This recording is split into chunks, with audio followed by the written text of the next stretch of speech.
ప్రతిపక్షానికి నాయకుడు లేక ఇవాళ ఆయన కొడుకు రూపంలో ఒక పిచ్చి కుక్కలా మాట్లాడుతున్న కేటీఆర్ని చూస్తున్నాం. ఈరోజు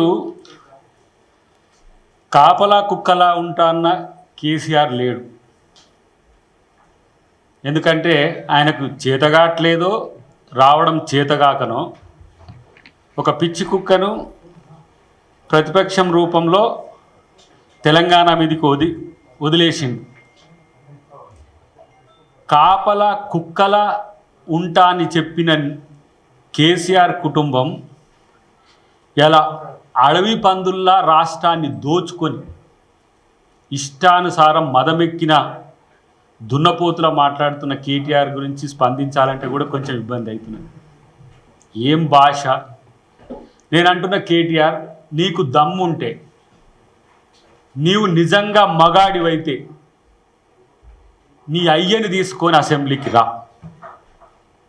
ఎందుకు బజార్లలో తిరిగి పిచ్చి కుక్క లెక్క మురుగుతున్నారో నాయన? నువ్వు అసెంబ్లీకి వచ్చే చేత కాదా? దమ్ము లేదా? అసెంబ్లీకి వచ్చే దమ్ము లేని దద్దమ్మలు ఇవాళ బీఆర్ఎస్ నాయకుల కనీసం ఇంగితం లేకుండా నువ్వు మాట్లాడుతున్న మాట. ఇలా అభివృద్ధి గురించి, సంక్షేమం గురించి మాట్లాడతారు మా పెద్దలు. రామ్మోహన్ రెడ్డి గారు మాట్లాడతారు, మా ఎన్ఎం గారు మాట్లాడతారు, మా కవంపల్లి మాట్లాడతారు. మీకు సిగ్గు లజ్జ ఉందా? మీకు మీ బతుకులకేమైనా? మీ వాదా ఏంది? మొట్టమొదటిసారి తెలంగాణ సమాజాన్నే కాదు, తెలుగు సమాజాన్నే కాదు, ఈ దేశాన్ని మోసం చేసిన దరిద్రులు మీరు.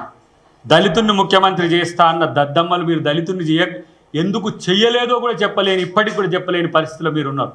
మీరు కమిట్మెంట్ గురించి, కన్విక్షన్ గురించి మాట్లాడుతున్నారు. రేవంత్ రెడ్డి గారు అనే పేరు చెప్పంగానే నిద్ర లేచి గడగడ వణుక్కుంటా పిచ్చిలు లేచిన ఒక ఏమంటారు కోతులు లెక్క ఈరోజు మీరు తయారైన పరిస్థితి. రేవంత్ రెడ్డి మీ అయ్యను పాతాళంలోకి తొక్కి ఈరోజు ఈ రాష్ట్రానికి ముఖ్యమంత్రి అయిండు. ఏమనుకుంటున్నారు రేవంత్ రెడ్డి అంటే? మెయ్యని అడుగు, నీకు తెలియదు. ఇంకా మెయ్యకు నిద్ర లేని రాత్రులు ఉన్నాయి కదా, అవి తెచ్చింది రేవంత్ రెడ్డి. నీ పేరెందుకు చెప్పిండ్రా బాబు మా ముఖ్యమంత్రి గారు? అసలు నీ పేరు ఎత్తాల్సింది లేకుండా పిచ్చుకుక్క పేరు. ఆడ మోడీని, ఈడ కేసీఆర్ అని కూడా మధ్యన నీ పేరు వచ్చినందుకు రాష్ట్రం ఇది ఇంత సమస్యల్లోకి వచ్చింది. ఏంది అసలు? ఇష్యూను నాన్ ఇష్యూ చేసుకుంటూ దీన్ని పెద్ద పొడింగి లెక్క మాట్లాడుతున్నారు. ఇలా కేటీఆర్ నీకు దమ్ము లేదు అని ఎందుకు చెప్తున్నాం అంటే, అసెంబ్లీకి ఎందుకు రాలేకపోతున్నావు? ఆయన ఏమనంటే మైకులు కట్ చేస్తామని అంటున్నాడు. మైకులు కట్ చేసేది పిచ్చి కూతలు కూస్తే గిట్లనే. అసెంబ్లీకి ఎందుకు రాకు నువ్వు అంటే, ఒక గంట పోయి మాట్లాడటానికి ఇలా ఏ విధంగా మాట్లాడుతున్నావో తెలంగాణ ప్రజలందరూ కూడా చూస్తున్న పరిస్థితి. నేను అంటున్నా, నిజంగా చెప్పాలంటే ఈరోజు తెలిసింది నువ్వు ఒక బచ్చాగాడివని. రాజనీతిలో బచ్చాగాడివి, ఒక లుచ్చాగాడివి. ఎందుకు ఆ మాట అనాల్సి వస్తుందంటే, కనీసం తరీకా, ఒక ప్రజాప్రతినిధి, ఒక పార్టీకి వర్కింగ్ ప్రెసిడెంట్ అంటే ఎట్లా ఉండాలనో కనీసం ఆ తరీకా తెలియనికి సన్నాసి లెక్క నిన్ను చూడాల్సిన పరిస్థితి వచ్చింది. నీ ప్రెస్ మీట్కు స్పందించాలంటే తిట్ల దండకం మేము ముందటేసుకొని తిట్లది తీసుకోవాల్సి వస్తున్నది. ఇప్పుడు పుస్తకాన్ని రెఫర్ చేయాల్సి వస్తున్నది. ఒక ప్రజాప్రతినిధి, ఒక పార్టీకి వర్కింగ్ ప్రెసిడెంట్ అంటే ఇంత నీచమైన, నికృష్టమైన స్థాయికి దిగజారుతాడనైతే మేము అనుకోలేని పరిస్థితి వచ్చింది. అలా నేను అంటున్నా, 8 లక్షల కోట్ల అప్పులు చేసిండ్రు, లక్షల కోట్లు దోచుకొని తిన్న దొంగలు మీరు. లక్షల కోట్లు దోచుకున్న వాటితోనే ఇప్పుడు ఎగురుతున్నారు మీరు. వాటితోనే ఎగురుతున్నారు ఇప్పుడు. ఈ ఎగురాట్లో ఎక్కడి నుంచి అహంభావపూరిత ధోరణి ఎక్కడి నుంచి వచ్చిందంటే, డబ్బు ఉన్న మదం, ఆ మస్తి తలకెక్కి మాట్లాడుతున్న తీరు చూస్తే మరి ఇట్లా రెచ్చగొట్టడానికి చేసే ప్రయత్నాల్లో భాగమని తెలిసినప్పటికి కూడా ఇలా నువ్వు చేస్తున్న కామెంట్లను చూసి, మీరు మాట్లాడుతున్న తీరును చూసి ఇలా మేము స్పందించాల్సి వస్తున్నది. ఏమి తెలంగాణ కేవలం మీకు సంబంధించిన అంశం, మీ జాగీర్ అనుకుంటుండ్రా? ఎక్కడున్నారు మెయ్య? నువ్వు ఎక్కడున్నారు? సాగరారం అప్పుడు ఎక్కడున్నారు? కాంగ్రెస్ పార్టీ దగ్గర పోయి సోనియా గాంధీ గారి కాళ్ళు మొక్కి పార్టీని విలీనం చేస్తా అన్న రోజులు మర్చిపోయిండ్రా మీరు? తెలంగాణ ఉద్యమం, సాగరహారం జరిగిన రోజుల్లో మీ ముఖాలే కనపడలేదు కదా బాబు. పైగా అక్కడ హరీష్ రావుతో ఒకటి దీక్షని పెట్టి టీఆర్ఎస్ వాళ్ళని ఆ సభకు రాకుండా చేసిండ్రు. కాంగ్రెస్ పార్టీలో విలీనం చేస్తా అని తిరిగిండు మేయర్ నెల రెండేళ్ళు. ఆ రోజు కొట్లాడిన వాళ్ళం ఇక్కడ ఉన్నాం. ఆ రోజు సాగర్ హారానికి సంబంధించి ఒక్కసారి హిస్టరీ తోడితే తెలుస్తుంది. మేము ఉద్యమకారులం. అయినా మీకు ఇంకెక్కడిదిరా బాబు, మీరు భారత్ రాష్ట్ర సమితి, ఇంకా జై తెలంగాణ అనుకుంటా. సారమ్ముతారు జై తెలంగాణ అంటారు, దొంగతనం చేస్తారు జై తెలంగాణ అంటారు, ఫోన్ ట్యాపింగ్ చేస్తారు జై తెలంగాణ అంటారు. తెలంగాణ పరువును తీస్తున్నా మీరు తెలంగాణకు ద్రోహులుగా మేము చూస్తున్న పరిస్థితి. తెలంగాణ ప్రజలు మీకు నమ్మి అధికారం ఇస్తే లక్షల కోట్లు దోచుకున్న దొంగలు మీరు ఇంకా తెలంగాణ సమాజం మిమ్మల్ని ఎట్లా అంగీకరిస్తుందని మీరు ఇంకా రాజకీయాలకు వస్తున్నారో మీరు ఆత్మపరిశీలన చేసుకోవాల్సిన అవసరం ఉంది. నేను అంటున్నా, ప్రతిదానికి మా స్థాయి సరిపోతుంది, మా స్థాయి సరిపోతుందని నేను కేటీఆర్. ఏం స్థాయి నీది? నీ చెల్లె ఫోన్ ట్యాపింగ్ చేసి, ఔరంగజేబు కూడా ఇట్లా చేసి ఉండడు అనుకుంటా నేను. చెల్లె ఫోన్ ట్యాపింగ్ చేసి చెల్లెనే ఈరోజు అనగదొక్కే సంస్కృతి మీది. తోడబుట్టిందని చెప్పే ప్రశ్నలకు సమాధానాలు చెప్పు మీ పార్టీలో వనుకున్న దమ్ముంటే. ఎవడైనా కేసీఆర్ నుంచి మొదలు పెడితే కింది వరకు మీ చెల్లె వేసే ప్రశ్నలకు సమాధానం ఇచ్చేటోడు ఉందా? ఇప్పటికి నేను అంటున్నా, మీ చెల్లె బీఆర్ఎస్లో ఉందా, బయట ఉందా, మిమ్మల్ని తిడుతుందా, పొగుడుతుందా, రాజకీయం చేస్తుందా? ఇదొక ఎత్తుగడ, ఎవరికి తెలియదు. ఇంత నీచ సంస్కృతి చెల్లెని నమ్మలేని మీరు ఇవాళ రాజకీయ నాయకులు మేము ఇట్లా చేసినాం అట్లా చేసినాం. నేను అంటున్నా, ఇవాళ తెలంగాణ పేరు మీద తెలంగాణ ప్రజల్ని నమ్మించి, తెలంగాణ ప్రజల్ని ఇలా ఓట్లేయించుకొని, తెలంగాణ ప్రజల ఓట్లతో అధికారంలోకి వచ్చి తెలంగాణ ప్రజల్నే మోసం చేసిన దొంగలు మీరు. తెలంగాణ సంపదను దోచిపెట్టడానికి తెలంగాణ ప్రాంతాన్ని దొంగలకు దొడ్డిగా మార్చిన దరిద్రులు మీరు. మీకెక్కడిది ఇంకా ఐసత్ ఎక్కడిది మాట్లాడతాను? వ్యవసాయం మీద మాట్లాడతాడు ఆయన. రైతుల గురించి, ఒక్క రైతు కమ్యూనిటీకే ఈరోజు మొత్తం 50,000 కోట్ల పైచీలకు నగదును సంవత్సరంలో చేసిన ప్రభుత్వం రేవంత్ రెడ్డి గారి ప్రభుత్వం. రేవంత్ రెడ్డి గారితో పోలిక పెట్టుకోవడానికి కూడా మీకు అర్హత లేని దద్దమ్మలు మీరు. మాట్లాడితే మా అయ్య కాదు, మేము చాలు, మీ అయ్య ఏంది?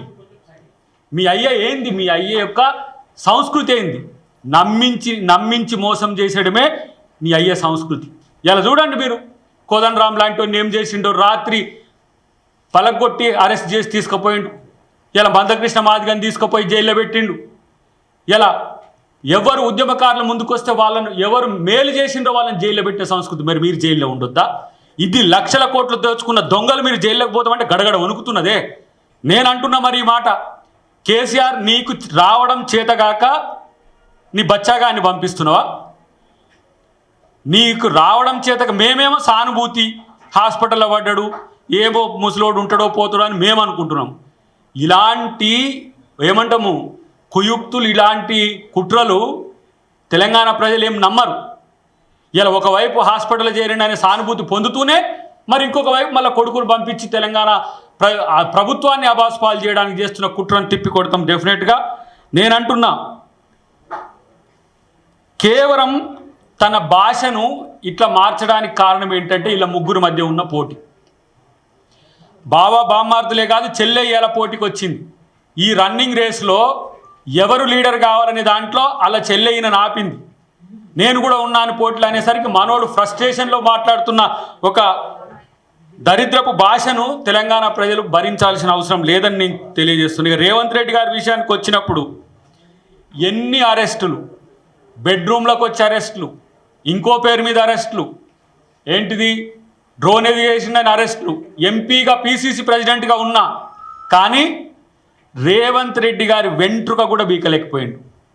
పైగా అదే రేవంత్ రెడ్డి గారు, మీరు ఎంత పెద్ద ఖాందాన్ మాది, ఇట్లా మేము మామూలు వాళ్ళం కాదు, మేము లెజెండరీ అన్నోళ్ళను పాతాళంలోకి దక్కిన చరిత్ర అయ్యారు రేవంత్ రెడ్డి గారు. ప్రజల నుంచి వచ్చిన నాయకుడు, ప్రజల కోసం కొట్లాడిన నాయకుడు, ప్రజలే లక్ష్యంగా పనిచేస్తున్న నాయకుడు, ప్రజాపాలనే ఈరోజు దానికి గీటురాయి. కాబట్టి పిచ్చి కూతలు కూస్తే తస్మాత్ జాగ్రత్త. ఇలాంటి పనికిరాని ఎందుకురా నాయన మీరు ఎచ్చులు పడిపోతూ ఉంటారు ఒక్కొక్కడు. మీరు మీ పార్టీలో మీ నలుగురు తప్పితే ఇంకొక్కడు కూడా మీకు సపోర్ట్ లేడు. మీ నలుగురు తప్పితే అధికారంలో ఉన్నప్పుడు మీ నలుగురే, అధికారం పోయినాక మీ నలుగురే, పార్టీ పెట్టిన కాంచి మీ నలుగురే, ఎప్పటికీ మీ నలుగురే. కానీ కాంగ్రెస్ పార్టీలో వందల మంది నాయకులు ఉన్నారు, ఇలా ప్రజాస్వామ్యయుతంగా ఉన్నారు. తెలంగాణను దోచుకోవడానికి వచ్చిన ఒక బందిపోట్లాగా ఉన్నారు తప్పితే మీరు ఇప్పటికీ తెలంగాణ వదలడానికి సిద్ధంగా లేరు. ఇలాంటి బందిపోట్లను ఎట్ట తన్ని తరమాలలో కూడా కాంగ్రెస్ పార్టీకి తెలుసు, ఇక్కడ ఉద్యమకారులకు తెలుసు, ఇక్కడ ఉన్న ప్రజలకు కూడా తెలుసు. ఇలా ఒక మిత్రుడు అంటున్నాడు, నేను వింటున్నా, ఫోన్ ట్యాపింగ్ కనుక చెయ్యకపోతే 100 సీట్లు వచ్చినట్ట కాంగ్రెస్ పార్టీకి. ఇట్లాంటి నీచపు సంస్కృతి. ఇంకా తగుదునమ్మా అని చెప్పేసి అవన్నీ ఉత్తయని ప్రచారం చేయడానికి సినిమా వాళ్ళే కాలేదట, రియల్ ఎస్టేట్ వాళ్ళే కాలేదట, అంత బండారం బయటపడుతుంది. మీ దొంగతనం, మీ అయ్యేం సిగ్గు తప్పిన పనులు చేసిండో, నువ్వేం సిగ్గు తప్పిన పనులు చేసినావో, మీ బావేం చేసిండో, ఒక్కొక్కరిదంతా కూడా బండారం బయటపడేది రేపటి రోజున ఉన్నది. ముందుంది ముసళ్ళ పండుగ. ఇలాంటి పనికిరాని చెత్త వాగుళ్ళు బంద్ చేయాలని చెప్పి నేను బీఆర్ఎస్ నాయకులకు ఎందుకంటే బీఆర్ఎస్ నాయకులు అందరూ కూడా వీళ్ళంతా దరిద్రంగా లేరు. బీఆర్ఎస్ నాయకులు మాకేంది, బీఆర్ఎస్ పార్టీ నాయకత్వాన్ని మొత్తం పండబెట్టిన మాకేందిగా వస్తే చూద్దాం అన్నట్టుగా వాళ్ళు కామ్గానే ఉన్నారు. కానీ రెచ్చిపోతున్న కేటీఆర్కు బుద్ధి చెప్పడం ఖాయమని చెప్పి నేను హెచ్చరిస్తున్నా. ఇలా మీకు తెలంగాణకు సంబంధం లేదు. ఎందుకు లేదు అని అంటే మీరు తెలంగాణను నట్టేట ముంచి, తెలంగాణ తల్లికి కూడా ద్రోహం చేసి, తెలంగాణ పదానికి కూడా ద్రోహం చేసి, మీ పార్టీ పేరులో నుంచే తెలంగాణ అనే పదాన్ని పక్కన పెట్టిన తెలంగాణ ద్రోహపు జాతి మీరు.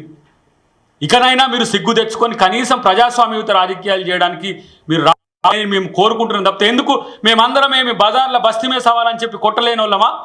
ఎన్ఎం శ్రీనివాసరెడ్డి గారైనా, రామ్మోహన్ రెడ్డి గారైనా, లేకపోతే మా కవంపల్లి గారైనా మాకంటే ఎక్కువ పొడింగులా మీరు? ఉద్యమాల్లో మాకంటే ఎక్కువ కొట్లాడినోళ్ళా? లేకపోతే రాజకీయాల్లో మీకు అంత మాకంటే ఎక్కువ తెలివి ఉన్నదా? నేను చెప్తున్న మీడియా మిత్రులకు కూడా, మీడియాలో కూడా ఇప్పుడు ఆంధ్ర తెలంగాణ అని చెప్పేసి విడగొట్టి మళ్ళీ తెలంగాణ సెంటిమెంట్ రగిలిస్తానికి ప్రయత్నం చేస్తున్నాడు. ఇట్లాంటి దగుల్బాచీలకు మీరెందుకు సపోర్ట్ చేస్తారు? ఇట్లాంటి సన్నాసిగాళ్ళకి ఎందుకు మీరు సపోర్ట్ చేయాలి? వాళ్ళకు అనుకూలంగా ఉంటే మంచి మీడియా, లేకపోతే చెడ్డ మీడియా, ఇట్లా పెట్టాలి. మరి ఇండియా మీడియా కూడా నీ మీద రాస్తున్నది. ఇండియాది కూడా ఏం చేస్తావు? ఇండియా వేరే దేశంతో పోలుస్తావా మళ్ళా? అంటే మీకు అనుకూలంగా ఉండకపోతే ఎవరైనా ద్రోహులా? మీరు ద్రోహపు జాతి కాబట్టి ఇలా తెలంగాణ ప్రజలు మిమ్మల్ని క్షమించలేని పరిస్థితికి తీసుకుపోయిన ఎంత దిగజారుతున్నారో మీరు అర్థం చేసుకోవాలని చెప్పి నేను తెలియజేస్తున్నా. ప్రత్యేకించి అధికారంలో ఉన్నన్ని రోజులు అందరూ ఆంధ్ర మిత్రులతోనే వీళ్ళ స్నేహాలు. అధికారంలో ఉన్నన్ని రోజులు ఏంటిది, బేసిన్లు లేవు, బేసిజాలు లేవు. నేను రాయలసీమకైనా నీళ్ళు ఇస్తా, ఎక్కడికైనా నీళ్ళు ఇస్తా. పోయి పంజాబ్ రైతులకు ఇచ్చి వచ్చినావు, ఇక్కడ రైతులు చస్తుంటే పోయి కర్ణాటకకి ఇచ్చి వచ్చినావు, ఇంకెక్కడెక్కడో ఇచ్చి వచ్చినావు. మరి ఇప్పుడు మళ్ళీ తెలంగాణ ఆంధ్ర అనేది ఎందుకు తెస్తున్నావు అంటే నీ రాజకీయ ఉనికి కోసం. కానీ ఎన్నిసార్లు తెలంగాణను వంచే ప్రయత్నం చేస్తారు? ఎన్నిసార్లు తెలంగాణ ఆత్మగౌరవాన్ని వంచే ప్రయత్నం చేస్తారు? నేనంటున్న ఒక మాట, నీళ్లు నిధులు నియామకాలని చెప్పి మాట్లాడుతున్నాడు కదా కేటీఆర్. నీళ్ల కోసమని తెలంగాణ నిధులను వెచ్చించి నియామకాలను పక్కన పెట్టి మీ ఇంటికే నిధులను మళ్లించుకుంటా దొంగలుగా మీరు ఇలా చరిత్రకి ఎక్కిండ్రు. ఉద్యోగాలు వేస్తే ఉద్యోగాల మీద పంచాయతీ, రుణమాఫీ చేస్తే ఒక్క సంవత్సరంలోనే 21,000 కోట్ల పైచిలకి ఇలా చేసినామంటే మీరు 9 సంవత్సరాల్లో చేసింది కూడా 18,000 కూడా దాటలే. కాబట్టి ఇలాంటివన్నీ కూడా మా పెద్దలు మాట్లాడతారు. తస్మాత్ జాగ్రత్త కేటీఆర్ని హెచ్చరించడానికే నేను ఈ ప్రయత్నం చేస్తున్నా. నీతో మా సీఎం మాట్లాడారు రవి. నీ స్థాయి, నీ అయ్యే స్థాయి కూడా మా సీఎం స్థాయి కాదు. ఇలా దేశంలో రేవంత్ రెడ్డి గారి చర్చ జరుగుతున్నది.